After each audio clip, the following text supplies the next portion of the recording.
Today I will do an interesting light experiment. I will use a mirror, a plate, and a torch.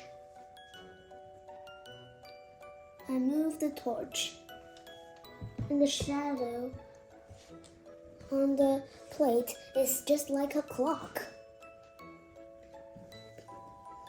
The shadow is the opposite of the light of the torch.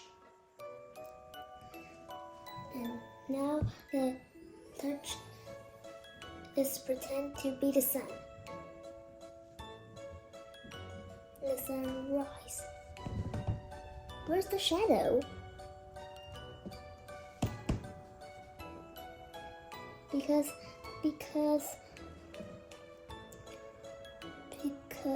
the mirror can't stop the light.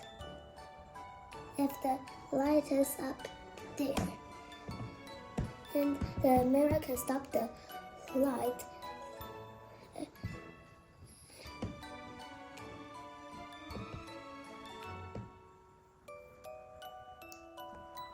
I should a light to the mirror. The incidence angle and the reflection angle are the same. The change is smaller and smaller. When it changes to one line, it is 0 degree.